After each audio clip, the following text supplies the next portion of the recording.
네, 안녕하십니까. 추영기입니다. 오늘은 이제 공업수학 오리엔테이션에 대해서 같이 한번 보게 될 건데요. 이제 공업수학이 어떻게 구성이 돼 있고, 그 다음에 공부하기 위해서 어떤 식으로 준비를 하면서 우리가 공업수학을 정확하게 공부하기 위해서는 어떠한 방법으로 공부하는 것이 좋은지에 대해서 같이 한번 보는 시간을 갖도록 하겠습니다.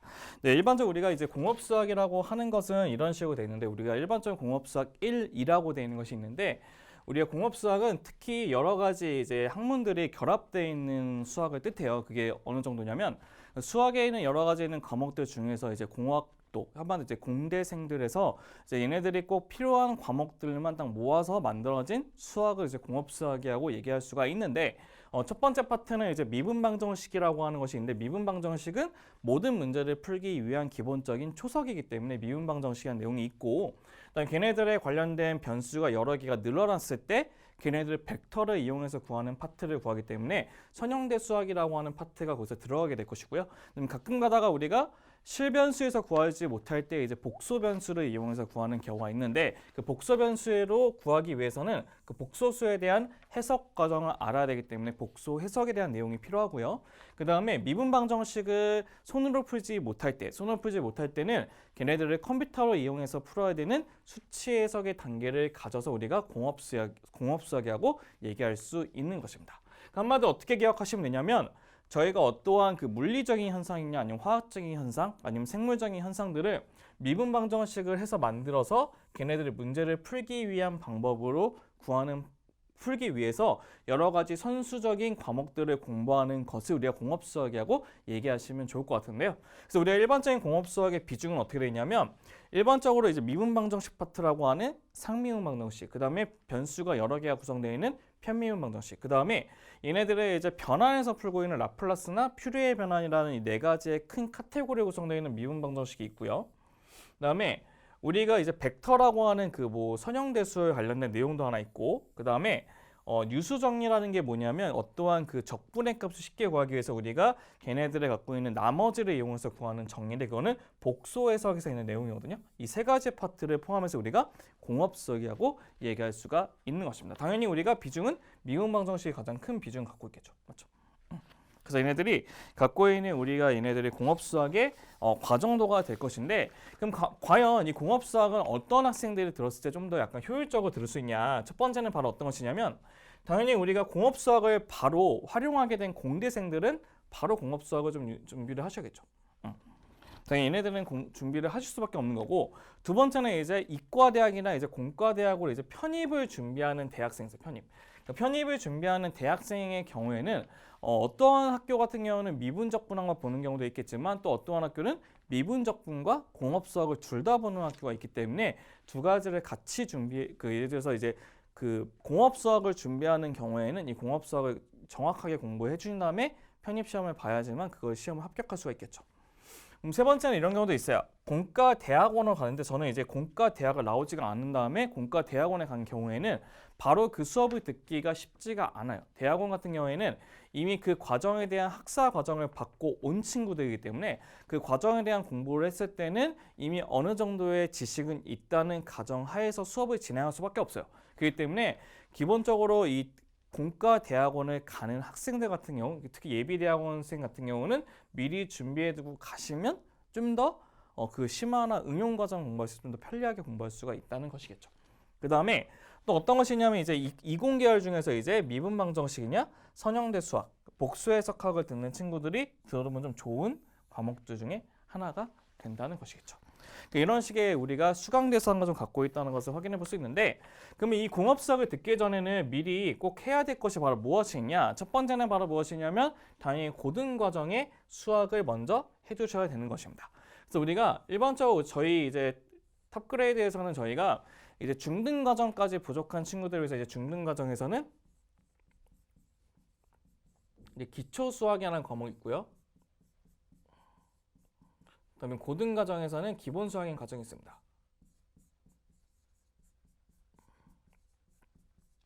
그럼 예를 들어서 우리가 이제 2차 방정식의 근을 풀 때 인수분해해서 푸는 것도 기억이 안 나거나, 아니면 2차 함수를 풀 때 최대치수를 구할 때 완전 작업하는 것 자체도 모르고 있다. 그런 경우에는 기초 수학부터 듣는 것이 좋은 거고요. 아니면 저희가 웬만한 건 다 알고 있는데 기본적인 아웃라인은 잘 모르겠어. 그런 경우에는 저희가 이제 기본 수학부터 듣고 오시는 것이 좋다는 것을 확인해 볼 수 있다는 거고요. 그다음에 저희가 이제 두 번째는 바로 무엇이냐면 두 번째는 미분적 분학 1, 2는 좀 보셔야 되는데 그 중에서 미분적 분학 1은 100% 보셔야 돼요. 왜냐하면 저희가 이제 미분적 분학을 그러니까 이게 공업 수학에서 이제 미분 방정식이라는 것이 있는데 미분 방정식 이제 손으로 풀기 위해서는 중간중간에 그 적분의 식을 이용해서 문제를 풀어야 되는 것인데 그 적분은 당연히 그 미분과 좀 다르게 미분은 어떻게든 미분을 하면 무조건 미분이 되는데 적분은 함수마다 미분하는 방법들이 다 달라요. 그렇기 때문에 그 적분의 과정을 공부하기 위해서는 미분적분학 1을 공부할 수밖에 없는데 그거를 매번 Q&A나 아니면 누구한테 가서 물어볼 수는 없어요. 그 방법들이 너무 많기 때문에. 그렇기 때문에 여러분들이 그 미분 방정식을 공부하기 전에 무조건 필수로 해야 되는 것은 미분적분학 1은 100% 필수로 공부를 해주셔야 되는 거고, 그다음에 뒤에 있는 선형대수나 여러 가지에 있는 그 급수 관련된 해를 구하기 위해서는 미분 방정식 2를 공부해 주시고 오셔야지만 이해가 좀 더 빠르게 될 수 있다는 것도 확인해 볼 수 있는 거고요. 그다음에 이제 20계열 학생 같은 경우는 이제 미분 방정식이나 선형대 수학을 듣기 전에 저는 한번 예습 정도로 한번 보고 싶다. 그런 경우에는 공업 수학을 봐주시는 것도 좋다는 것입니다.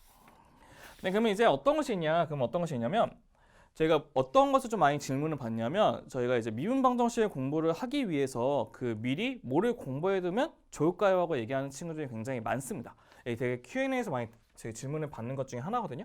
그래서 우리가 일반적으로 우리가 이제 나머지 이거 두 개 이외의 과목은 공업 수학에 이제 그 거기만이 갖고 있는 과목이기 때문에 따로 얘기할 수는 없는데 제가 첫 번째는 이제 미분 방정식을 이제 공부를 하기 위해서는 기본적으로 미적 분학을 좀 기본적으로 공부를 해두셔야 됩니다. 그래서 우리가 일반적으로 이제 기초가 아예 부족한 친구들 같은 경우는 기본 수학과 미적 분학을 같이 수강을 해놓고 오시는 게 좋고요.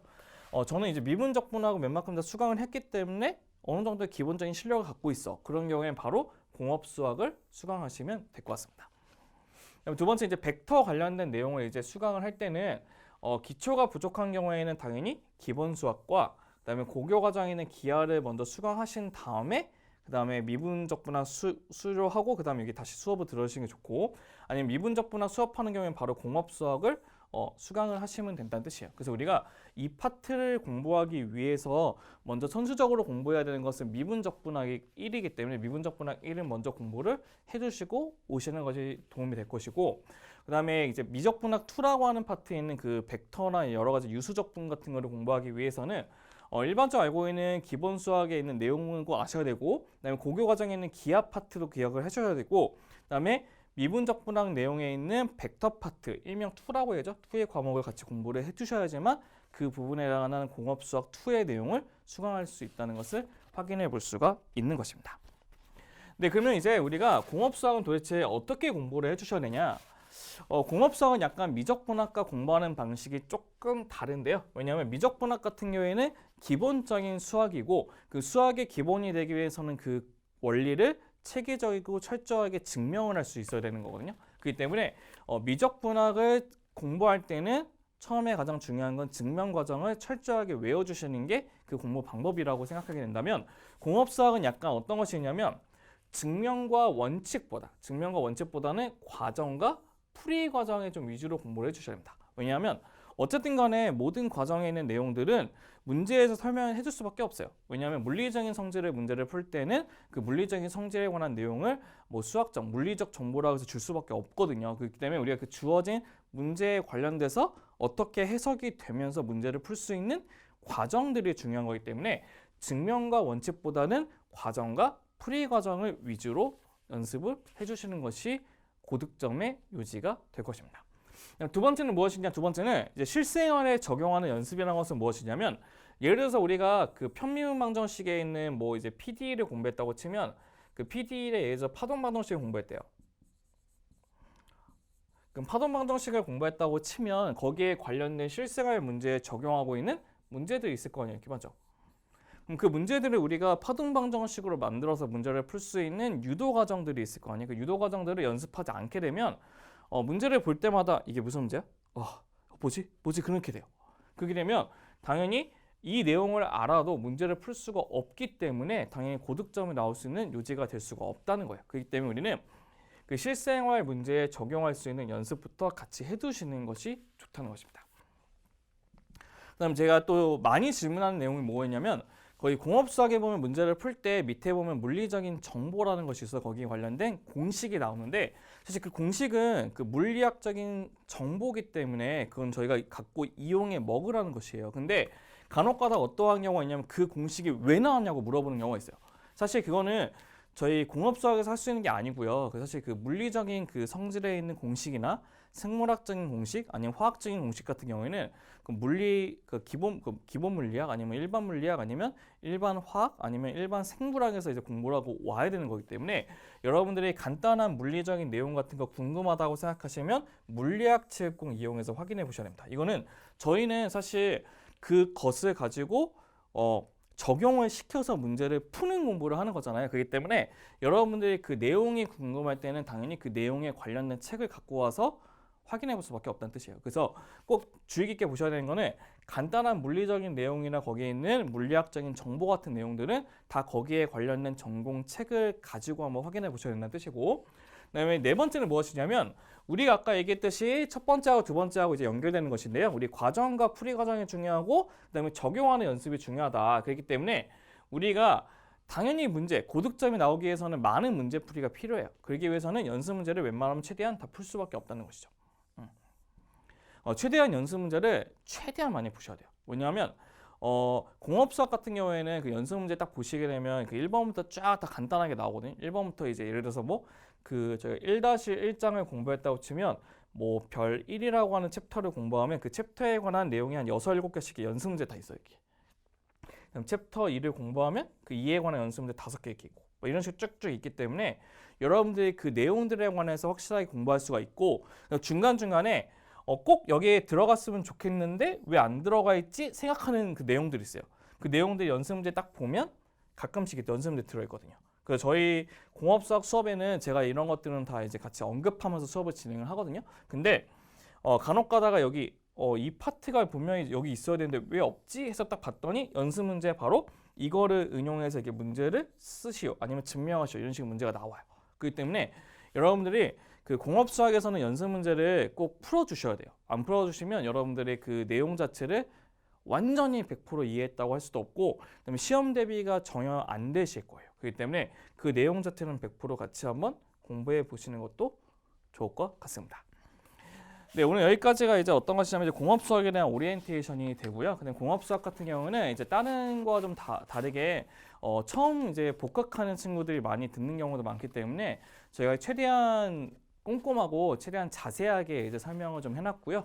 그 다음에 거기에 관련된 내용들을 이제 그 유도 방식을 거의 웬만하면 생략 하나도 없이 다 손수 일일이 다 하나 증명을 다 해놨고 특히 이제 연습 문제 같은 경우에서 중요한 내용 같은 게 있으면 같이 갖고 와서 거기서 풀어주면서 같이 설명하는 내용도 적용을 시켜놨기 때문에 아마 여러분들이 그 공업수학에 대한 내용을 공부할 때 좀 더 도움이 많이 될 수 있도록 최대한 자세하고 꼼꼼하게 해놨습니다. 대신 그 내용 자체가 이제 저희가 이제 필기 노트를 많이 쓰시는 게 좋아요. 그렇기 때문에 처음에 이제 공부했을 때 아마 거기에 있는 슬라이드 같은 경우 저희는 이제 전자칠판을 이용하기 때문에 슬라이드 이용할 수밖에 없기 때문에 여러분들이 이제 그 나중에 한번 수업을 듣고 정리하실 때는 어떻게 하시는 게 좋냐면 그 각 내용에 있는 부분을 이제 그 스크린 캡처 같은 걸로 캡처하신 다음에 그 캡처 내용을 가지고 이제 보면서 여러분들 필기 노트를 만들어가지고 정리하시는 것이 좀 좋습니다. 왜냐하면 그래야지만 나중에 시험 공부할 때 딱 봤을 때 제가 전혀 기억하지 못하는 부분, 제가 계속 잘 까먹는 부분만 체크한 다음에 그 부분을 견주지를 붙이신 다음에 나중에 시험 직전에는 그 내용들만 확인해 보시고 수업을 들으시면 되거든요. 그렇기 때문에 시험을 보시면 되기 때문에 여러분들이 웬만하면 좀 약간 귀찮을 수도 있어요. 왜냐하면 보편적으로는 이제 보통 대부분 핸드아웃이 나와가지고 핸드아웃에 쓰는 연습을 많이 하시는데 그게 좀 좋지 않은 것 중에 하나가 무엇이냐면 여러분들이 직접 써보지 않으면 그 내용 자체가 어디에 있는지를 찾을 수가 없어요. 그렇기 때문에 한번 써보시는 것이 좀 여러분의 그 공부에 좀 많이 도움이 되기 때문에요. 한번 그런 식의 개념 노트를 만드신 다음에 여러분만의 노트를 만드시면 아마 그 내용 가지고 나중에 더 응용적인 과목을 공부했을 때 찾아볼 수 있는 요소가 될 수 있을 거라 생각이 됩니다. 네, 여기까지가 오늘 공업수학 오리엔테이션이 됐고요. 이제 수업을 통해서 이제 저희가 이제 공업수학의 내용 같이 한번 접해보게 될 건데요. 이제 수업을 좀 준비를 잘 해놨으니까 수업을 통해서 한번 공업수학의 내용 같이 한번 확인해 보시면 좋을 것 같습니다. 네, 시간 내주셔서 감사드리고요. 저희가 이제 수업적인 내용에서 같이 한번 뵙도록 하겠습니다. 네, 그럼 감사합니다.